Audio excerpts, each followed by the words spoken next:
gracias a Javier y a los compañeros que organizan el evento, a ustedes por estar aquí a esta hora. Espero que la reflexión que comparto con ustedes fortalezca la actitud crítica en todos nosotros. Hablo aquí en condición de docente de asignaturas como comunicación escrita, filosofía y literatura,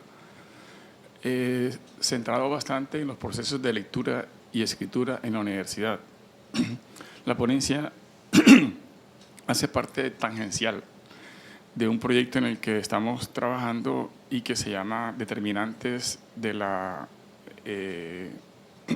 económicos de la lectura y la escritura en universidades públicas del Caribe colombiano.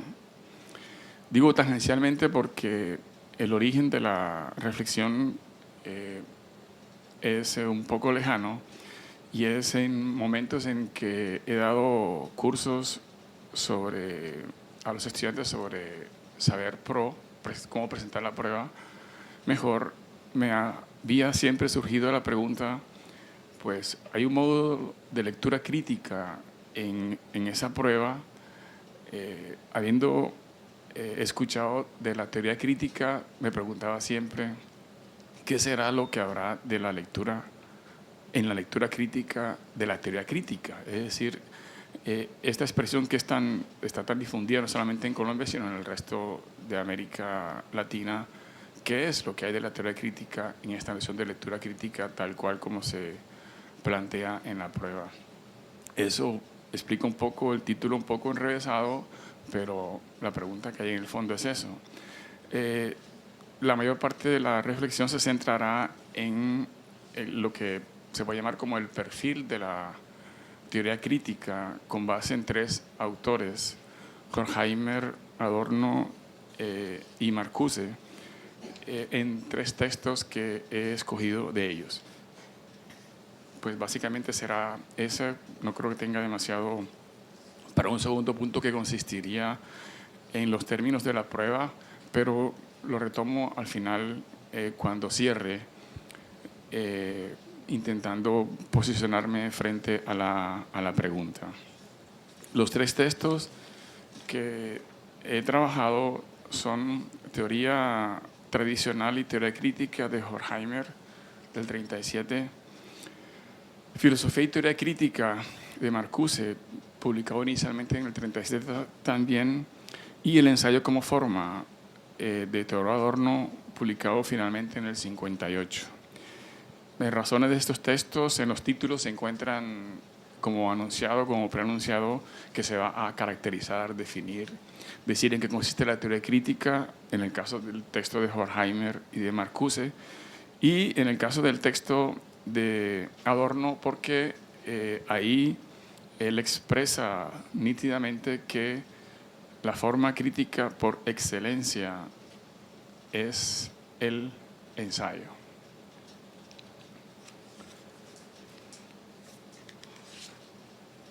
La denominación teoría crítica está asociada en los autores estudiados a varias nominaciones. Es cierto que en los tres hay varias constantes notables, pero asimismo diversos énfasis según los casos. De esta puesta en relación se pueden colegir varios significados. Los tres autores en los tres textos publicados, con una diferencia de unos 21 años, combaten la que llaman expresamente en cada uno de los tres textos la teoría tradicional, en favor de la que coinciden en considerar teoría crítica de la sociedad, asimilando cada uno de los términos a diversas nociones asociadas. Horkheimer, en teoría tradicional y teoría crítica, aunque utiliza las expresiones la teoría y el trabajo teórico de forma neutra y en favor de su propuesta teoría crítica de la sociedad, usa como sinónimos de teoría tradicional las expresiones, cito, las teorías del conocimiento contemporáneo, la teoría más extendida hoy, la teoría del conocimiento que hoy impera, así como las ciencias especializadas. Lo anterior lo opone a los que llama la actitud crítica, pensamiento crítico, reconocimiento crítico, crítica dialéctica de la economía política, pero también terapia y también fertilizante asimismo como cambio histórico y sociedad futura como sinónimos de estos últimos. Marcuse, a su vez, en filosofía y teoría crítica, más que a la utilizada teoría tradicional, sus ataques van contra la que denomina filosofía idealista de la razón, filosofía burguesa, filosofía occidental, a lo que asocia la que denomina ciencia tradicional, también como en el caso de Horkheimer. Cito: la teoría tradicional no ha elaborado sus conceptos que se refieren a las posibilidades del hombre más allá de su estatus fáctico de la ciencia. Las anteriores teorías a ellas opone las que él llama teoría de la sociedad, teoría correcta de la sociedad, nuevo orden. Adorno, a su vez, se refiere negativamente a la idea tradicional de verdad, pensamiento oficial, los filósofos idealistas desde Kant, asimismo contra la ciencia y teoría organizadas. Cito: la teoría tradicional hace equivalentes los esquemas de ordenación conceptuales y la estructura del ser. Nos dice en Ensayo como forma. Lo anterior lo opone a crítica, la forma crítica por excelencia. Él utiliza la expresión en francés par excellence, el pensamiento crítico. En este texto, Adorno, también contra el análisis semántico en filosofía, pero la remete contra el que él llama el tratado científico, en este caso, la comunicación científica y los malos ensayos. A todo esto opone lo que él llama el ensayo o el enfático ensayo. Hay en los textos de los tres autores anotados, se habrá podido observar ya, notables constantes de las que podemos esbozar un perfil. La teoría crítica de la sociedad se plantea como una actitud, un enfoque ideológico, un tipo de práctica escritural contra un tipo de sociedad dividida en clases, injusta, arbitraria, represiva, en la cual los científicos positivistas de las ciencias especializadas ejercen un dominio, un poder, un autoritarismo que contribuye a que ese estado irracional y miserable de la sociedad continúe. Pero en el seno de esa misma sociedad, unos intelectuales actúan, militan, escriben para que, aún trabajando con elementos de esa teoría tradicional, como los conceptos, las teorías, puedan las masas construir un orden social que sea racional, justo, libre, donde tenga cabida la felicidad, la imaginación, la fantasía. El contexto externo, histórico, circundante, descrito por los autores, está caracterizado por la que Horkheimer, en ese texto del 37, según las que él llama las enseñanzas de Marx y Engels, una organización social envejecida, marcada por el desempleo, la crisis económica, los gobiernos terroristas. En ese contexto, la dominación de la naturaleza no se puede dar porque las relaciones dominantes están en manos de intereses particulares opuestos entre sí. Las pretensiones de poder de los individuos hacen que, así, la producción no se oriente hacia lo universal y el cuidado de los individuos, sino que por las relaciones de propiedad, clases como el proletariado experimenten, cito, un sinsentido como perpetuación e incremento de la miseria y la injusticia. En este contexto económico, según la obra Teoría Tradicional y Teoría Crítica, el desarrollo está menos determinado por individuos medios en mutua competencia, sino por antagonismos nacionales e internacionales de, cito, dirigentes en los diversos niveles de las jerarquías de poder de la economía y del Estado. En esta, siempre referida por ellos, era burguesa, no se favorece la formación del pensamiento independiente, ni el desarrollo del pensamiento independiente, ni de la teoría, ni de la actitud crítica, sino que más bien lo que se fomenta es la aplicación de la sistemática científica y tecnológica. Horkheimer ilustra esa visión tradicional, extendida hoy, cientifista, a partir de lo mostrado por Poincaré en Ciencia e Hipótesis. La ciencia se presenta aquí como una inmensa biblioteca que alberga la teoría. En ella la física experimental es el bibliotecario que se ocupa de las adquisiciones.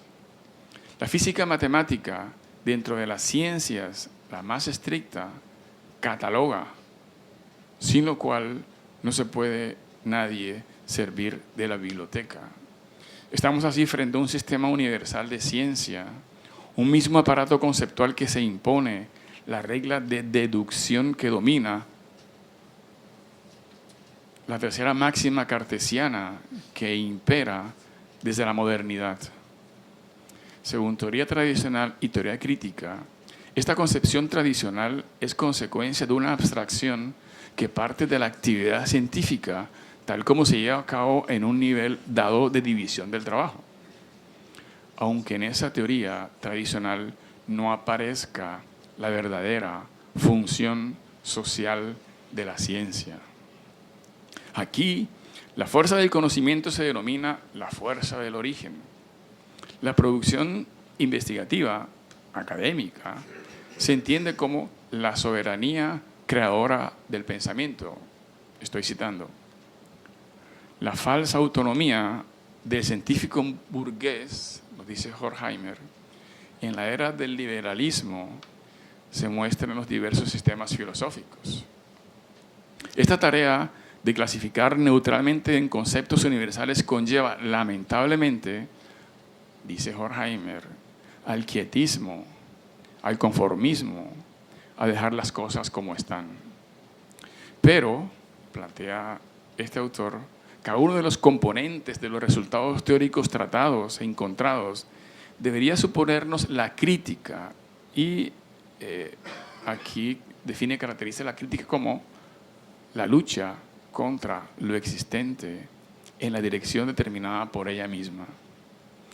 Clasificar sí, pero además ver la dirección de la clasificación, siempre vista dentro de una sociedad de clases, en el marco de las relaciones sociales existentes.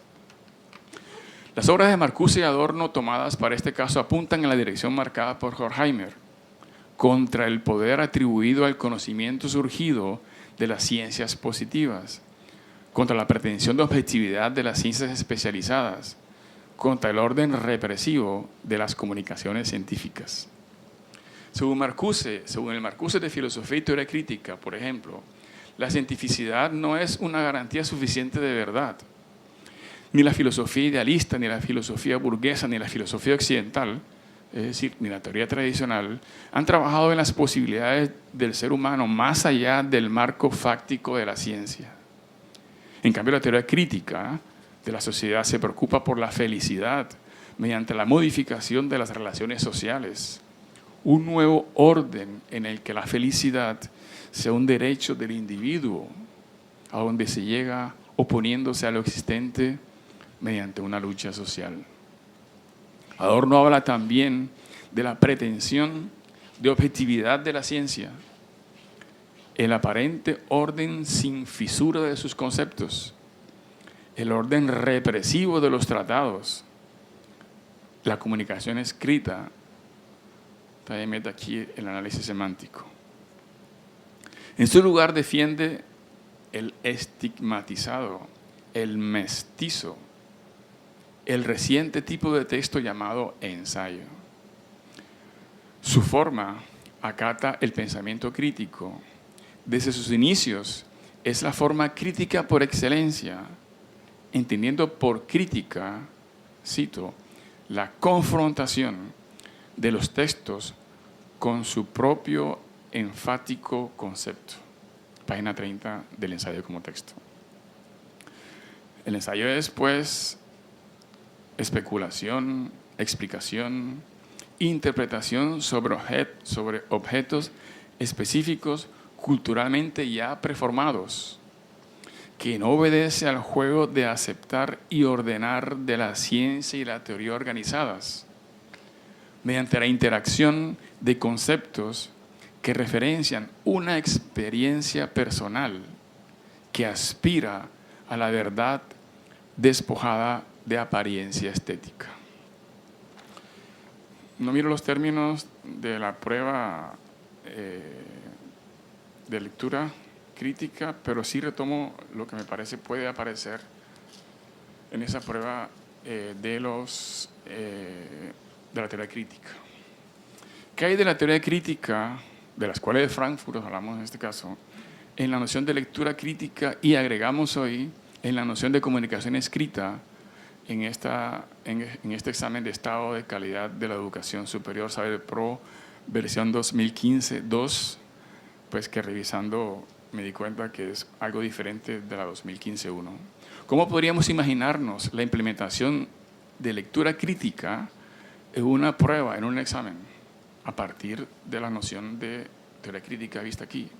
¿Qué implicaciones puede tener esto en nuestra práctica docente en programas como Ciencias Humanas, Sociales, Filosofía?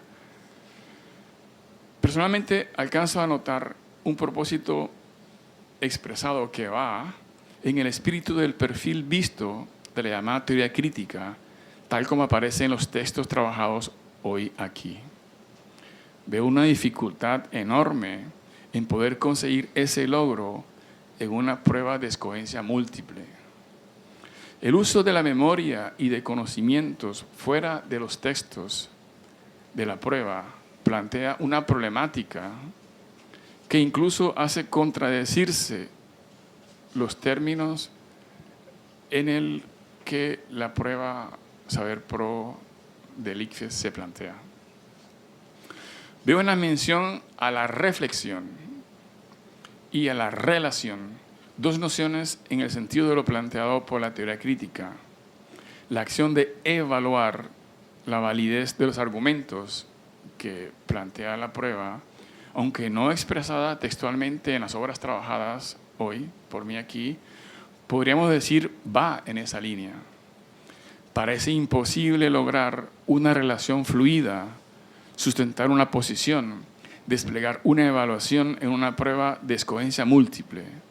Parece que a lo que se alcanza a llegar tan solo es a la verificación de la comprensión, de la identificación, del entendimiento de los componentes de un texto. Esos propósitos se pueden conseguir, se consigue, me parece, bastante en la comunicación escrita que se ha comenzado a implementar últimamente. Creo que podemos imaginarnos, fantasear, diseñar una prueba de lectura crítica a partir de los presupuestos anotados aquí. Consistiría en solicitar la elaboración de un tipo específico de texto llamado el ensayo, que sea escrito a partir de un grupo de textos que el estudiante reciba o no con antelación. Entendiendo aquí por un ensayo escrito a partir de lecturas con las siguientes características. Una reflexión experiencial propia, es decir, palabras de adorno en este caso, interpretar, exponer, argumentar. 2, en la que se confronte, se relacione, se contrasten conceptos, tesis, textos. Y teniendo en cuenta el que sin duda es la insistencia fuerte de la teoría crítica en que tengamos en cuenta el contexto de las relaciones sociales existentes. Todo lo anterior tendría varias implicaciones en nuestra práctica docente. Trabajar primero la lectura como profesores de lengua o con profesores de lengua. Trabajar la escritura con o como profesores de lengua. Trabajar la concientización en la línea mostrada hoy aquí de la teoría crítica, es decir, percepción de la existencia de una sociedad dividida en clases. Anotación de un sistema impositivo dominado por la sistemática cientificista. Y el avisoramiento de un nuevo mundo en el cual, en los términos de Horkheimer, Marcuse, Adorno, trabajados aquí, tenga lugar la emancipación, la felicidad, la imaginación. Pero esto último, como el tema del ensayo así, ya sería para otra ponencia en otros encuentros. Gracias.